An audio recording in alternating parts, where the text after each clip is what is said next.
Hello everyone, welcome back to my channel. हम लोग discuss कर रहे थे थ्योरीज ऑफ मैनेजमेंट के बारे में, और मैं आपको फिर से बता दूं हमने क्या क्या कवर कर लिया है।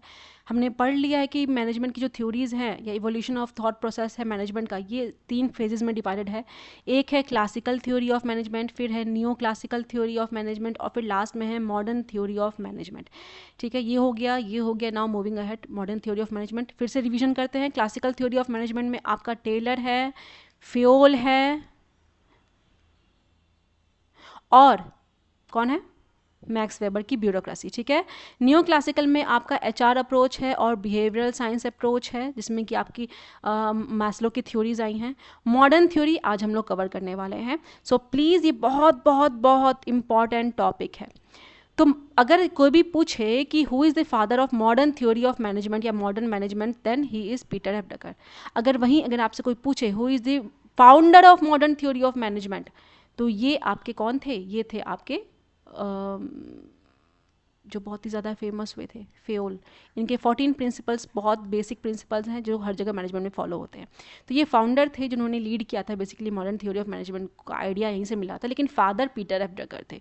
1950s में ये थ्योरी आई थी। ठीक है, मैनेजमेंट बाय ऑब्जेक्टिव, MBO, ये बहुत इंपॉर्टेंट थ्योरी।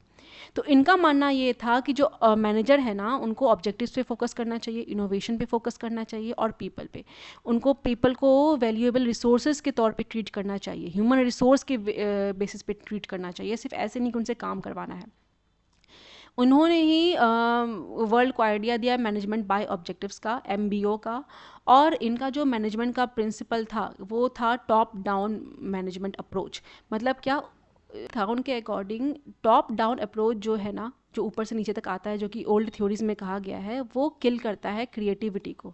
ठीक है, तो उन्होंने कहा कि जो वर्कर्स हैं वो, उनको लगता है कि वो इम्पॉर्टेंट नहीं है, वो कंफर्टेबल फील नहीं करते हैं। इसी वजह से इन्होंने MBO के बारे में बताया। तो इन्होंने कहा कि क्या होगा ना, जो मैनेजर हैं और एम्प्लॉयज़ हैं ना, वो गोल सेट करेंगे। ठीक है, एम्प्लॉय को पता है कि क्या एक्सपेक्ट किया जा रहा है, और उनका जो परफॉर्मेंस है वो भी रेगुलरली रिव्यू होगा, और इसी के बेसिस पे वो लोग गोल को अचीव कर लेंगे।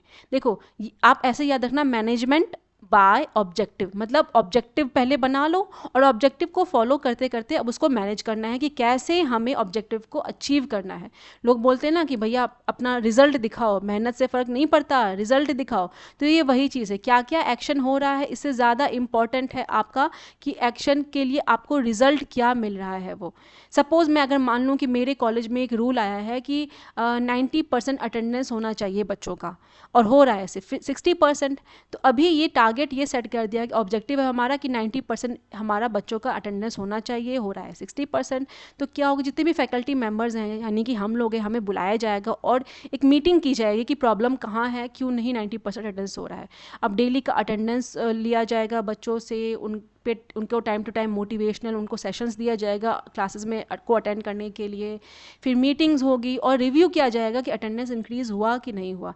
तो इस तरीके से हम से जितने फैकल्टी मेंबर्स हैं वो भी कहीं ना कहीं इन्वॉल्व होंगे अटेंडेंस को इंक्रीज़ करने के लिए, है ना। तो सबने आपस में साथ में मिल करके डिस्कस किया कि क्या क्या प्रॉब्लम्स हैं, क्या क्या इश्यूज़ हैं, और इसको सॉल्व आउट करने के लिए एक स्ट्रैटेजी बनाई। तो अगर मैं बात करूँ मैनेजमेंट बाय ऑब्जेक्टिव, ये बेसिकली ना रिजल्ट ओरिएंटेड है। ठीक है, उसके लिए एक्शन क्या ले रहे हो ये बाद में देखना है, एक्शन को बस ये रिव्यू किया जाता है इसके थ्रू। तो अगर हम बात करें MBO में क्या क्या स्टेप्स हैं, तो इसका जो फर्स्ट स्टेप है वो है कि आपको गोल को सेट करना है, ऑर्गेनाइजेशन गोल को। सबसे पहले गोल सेट करो, जैसे कि फॉर एग्जांपल कि हमें ये देखना है कि जो हमारा सेल्स उसको 20% इंक्रीज़ करना है इस साल में।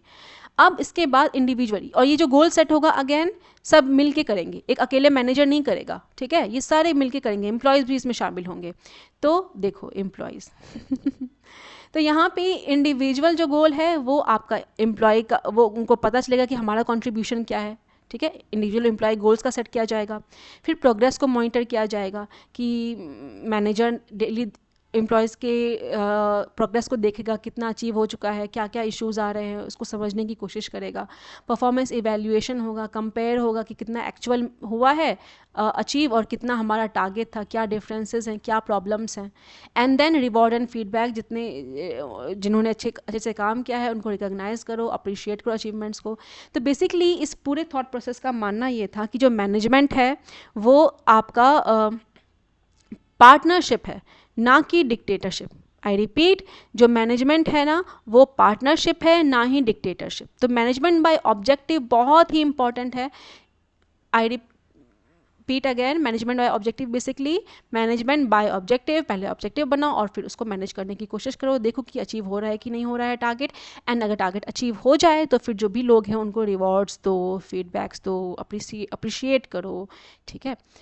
तो that's it for today. Next video में हम लोग स्टार्ट करने वाले हैं functions of management. So please stay tune. अगर वीडियोस पसंद आई हो, हेल्पफुल लगा हो तो प्लीज़ चैनल को सब्सक्राइब करना, और अगर कुछ भी मिसिंग लगे तो प्लीज़ नीचे कमेंट ज़रूर करना, और कमेंट प्लीज़ करो, अच्छा लगे तो भी, कुछ ना अच्छा लगे तो भी थैंक यू कर दो, क्या अच्छा लगा वो अच्छा लिख दो तो अच्छा लगता है। Thank you so much for watching.